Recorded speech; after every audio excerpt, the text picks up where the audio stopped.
Number 1 योजनात मोदी साहेबाच्या देशाचे number 1 पंतप्रधान आहेत.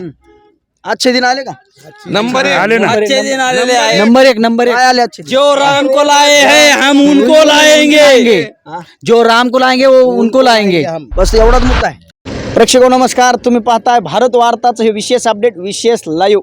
अंबाजोगाईमध्ये आहे. आपल्यासोबत या ठिकाणी भाजपचे पदाधिकारी, भाजपचे या ठिकाणी मोदींचे विचार मोदी ऐकण्यासाठी या ठिकाणी आपल्यासोबत काही वडवणी या ठिकाणून आलेले पदाधिकारी आपल्यासोबत आहेत, किंवा मग सर्वसामान्य मतदार जे आहेत त्यांच्या काय विचार घेऊन, मोदींचे काय विचार घेऊन ते या ठिकाणी जाणार आहेत आणि काय अपेक्षा घेऊन या ठिकाणी आलेले आहेत विचारणार आहे. काय नाव आहे?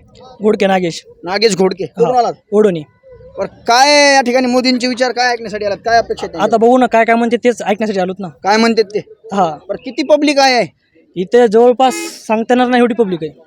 सांगता येणार नाही. हा, एवढी. बरं, कोणाला पसंती? तुम्ही तर भाजपचा कमजात घातला डायरेक्ट. हा, माणूसच भाजपचा ना. माणूसच भाजपचा. हा, 2 टर्मला भाजपचाच कार्यकाळ होता, कसा वाटला? एकदम मस्त वाटला. काय मस्त वाटलं त्याच्यामध्ये? कार्यक्रम मस्त वाटला. कार्यक्रम मस्त वाटला. हा, तुमचं काय नाव आहे? राजभाऊ श्रीकिसन गारडी. गारडी. हा, बरं, काय सांगाल एकंदरीत? 2 टर्मला बीजेपीचं सरकार होतं, आता देखील तुम्ही त्यांचंच ऐकायला. 15 लाख आले का तुम्हाला? आले खात्यात येऊन पडले. 15 लाख आले? भेटले. 15 लाख आले, येऊन पडले. बरं बरं बरं. नंबर 1 योजनात मोदी साहेबाच्या देशाचे नंबर 1 पंतप्रधान आहेत. अच्छे दिन आले का? नंबर एक आले ना. अच्छे दिन आलेले आहे. नंबर एक काय आले अच्छे दिन? जो राम को लाए हैं हम उनको लाएंगे. जो राम को लाएंगे वो उनको लाएंगे. बस एवढाच मुद्दा आहे. एवढा मुद्दा कसा? आणखी सगळे मुद्दे विकासाचे कामं झालेत, भरपूर झालेत. सगळे काय विकास रोडमॅन झालाय, झाला? सगळं झालंय. तुमच्या तालुक्यासाठी किंवा मग गावासाठी काय? अहो, तालुक्यासाठी राजभाऊ मुंडेंनी सगळ्याच विकासाचं काम केलेलं आहे. हं. नंबर 1चं काम जर आमच्या तालुक्यामध्ये जर नंबर 1ला काम केलेलं आहे तर राजभाऊ मुंडे. बरं बरं बरं. काय राजभाऊ अण्णा मुंडे यांनी सगळ्यात जास्त एक विकासाचं काम केलेलं आहे. एकही माणसाने विकासाचं काम केलेलं नाही आणि काय जास्त राजभाऊ मुंडेंनी काम केलं. काय परिस्थिती राहिली यावेळेस? मी विश्वांबरराव आंधळे हिंगणी. मी 1985 पासून भाजपचं काम करतो. बरं आणि ज्यावेळेस मुंडे साहेब जावा गाडीवर आमच्याकडे यायचे बरं बरं बरं. तेव्हापासून आजपर्यंत आम्ही बीजेपीचं काम करतो. नाही, आम्ही 100% 85 पासून त्यावेळेस आणि आता काय परिस्थिती मग? त्यावेळेसपासून आता खूप मोठा विकास झाला. एखादा विकास तुमच्या गावासाठी किंवा मग आमच्या इथं पूर्ण डांबरी रस्ते आहेत, म्हणजे पूर्ण गावात. आणि पूर्ण RCC, पूर्ण स्वजलधारा, पूर्ण म्हणजे आता प्रीतमताईंनी आम्हाला एक पूल मोठा दिलेला आहे मांजरा पलीकडे जाण्यासाठी. अच्छे दिन आले का? एकदम नंबर 1 आजचे दिन आले. आले काय आले अच्छे दिन? आजचे दिन म्हणजे काय द्यायचं आणखीन? एकीकडे असं सांगण्यात येतंय की तुम्ही म्हणताय अच्छे दिन आले, भाजपला समर्थन करताय, त्यांचे विचार ऐकण्यासाठी आलात, पण एकीकडे अशी त्यांच्यावरही टीका होतीये की भाव जो आहे कापसाला नाही, शेतकऱ्यांना भाव नाही. अहो, अनुदान किती द्यायचं? दुष्काळी दिली अनुदान अनुदान येतंय मात्र कापसाला भाव नाही, असे त्यांचे कापसाला कसा भाव नाही म्हणतात? आता पण कापसाला भाव आहेच की. आता त्या काळात 3,500 होता, आजच्या काळामध्ये 7,000 भाव मोदीजींनी दिला. अजून द्यायचंय काय तुम्हाला? बरं बरं बरं. काय सांगाल एकंदरीतच? काय वातावरण आहे तुमच्या इकडे, तुमच्या सर्कलमध्ये काय वातावरण आहे? नाही, एकदम चांगलं आहे.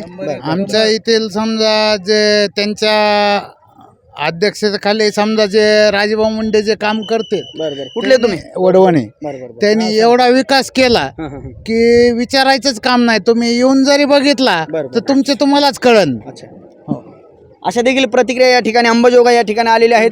मोदी यांच्या सभेला या ठिकाणी तरुण आलेले आहेत. आपण या ठिकाणी पाहू शकता कशा पद्धतीनं खूप मोठ्या प्रमाणावर या ठिकाणी ट्रॅफिक झालेली आहे, गर्दी झालेली आहे. आणखी आपल्यासोबत काही या ठिकाणी मतदार आहेत. काय नाव आहे? आंधळे विश्वांबरराव हिंगणी खुर्द चौसाळा. बरं. आमच्याकडे 25-15च्या माध्यमातून आमच्याकडे जवळजवळ 5 कोटी रुपये, हिंगणी खुर्द एक आमचं छोटं गाव आहे, 1200 मतदान आहे, तिथे 5 कोटी रुपये मिळाले. आणि त्याचा खूप मोठा विकास झाला. पूर्ण म्हणजे रस्ते, पाणी आणि वगैरे सगळं म्हणजे जे आमच्याकडे जे योजना पाहिजे, जे मंदिराला सभामंडप हे ते वर पूर्ण कामं पूर्ण झालेले आहेत. आमच्याकडे नंबर 1ची कामं झालेत.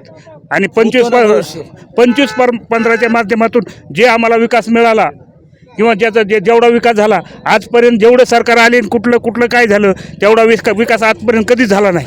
अशा या ठिकाणी अशा देखील प्रतिक्रिया आपल्याला या अंबाजोगाई या ठिकाणी मिळत आहेत.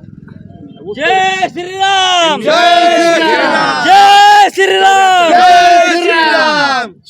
या ठिकाणी आणखी आपल्यासोबत काय नाव आहे तुमचं? अशोक महादेव डाकणे. कुठून आलात? सारूळ कुठून आलात? केस तालुक्यावर.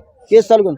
एकीकडे महाविकास आघाडीकडून बजरंग बाप्पा जे आहेत ते तुमच्या तालुक्यातीलच आहेत आणि महायुतीकडून पंकजाताई मुंडे या लढत लढतात. काय वातावरण आहे मग? आमचे पहिल्यापासनं कंबळ चाललेलं आहे. आम्ही कंबळाशिवाय कुठलं शेतकरी आहात का? शेतकरी असो, एकीकडे आमचे शेतकरी पुत्र बजरंग बाप्पा आहात, त्यांच्याकडे कसं ते बघता? आम्हाला ते नकोच नको नकोच. ते शेतकरी पुत्र आहेत म्हणतात. ते 1.5 लाखाचं 2 कोटीचा घोटाळा करून बी हे झालं तर निवडणूक लढतो म्हणजे त्याला कशाला द्यायचं निवडून. अशा प्रतिक्रिया या ठिकाणी अंबाजोगाई येथून आहेत. अंबाजोगाईसाठी बाप्पासाहेब भांगे, बीड.